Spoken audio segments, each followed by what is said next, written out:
My name is Martin Strong. I'm a freelance broadcaster and educator. I have worked in radio my whole life. I currently do a lot of voice work. I narrate a TV show called Jade Fever, which is just about to start its seventh season.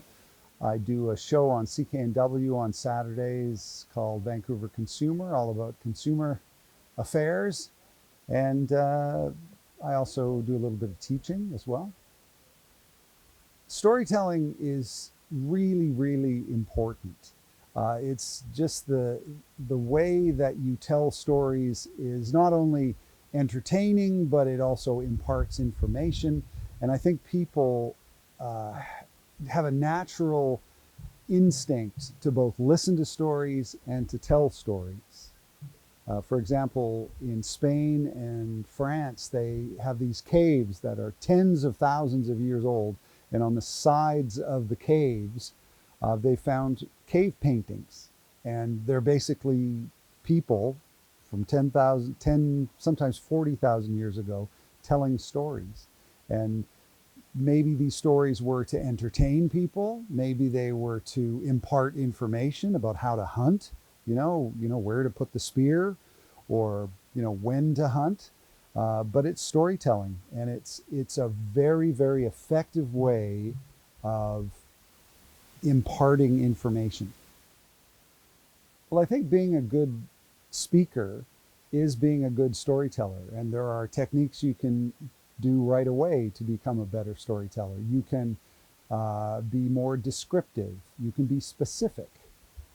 For example, if you're telling a story about how you went into a Starbucks and they got your name wrong in a funny way, that's a funny little anecdote that you could tell.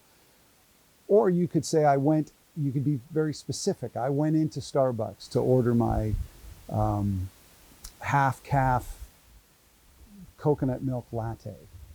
Uh, and that's a specific detail that helps paint the picture. And any good story has characters. Who are the characters? Are they compelling characters? I mean, obviously, the person going into the Starbucks, you're the protagonist, but who are the other people involved? Maybe the guy behind the counter whose name tag says Tim on it.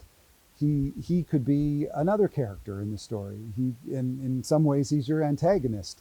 So you tell how you gave the name to Tim, and then when you waited around and you got your coffee back and it had a, just a bizarre version of your name.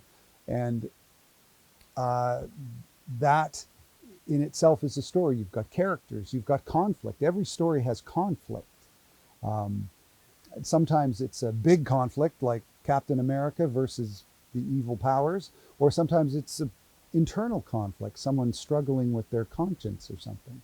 But maybe in this coffee shop situation, they got your name wrong, and you got mad at first, and you talk about how you got annoyed, and then you look at the cashier, Tim, and he's working really hard, and you realize that maybe he's got his own struggles, and maybe you realize you're taking yourself too seriously. So now you've got characters, you've got conflict, you've got resolution. You've realized maybe you take yourself too seriously.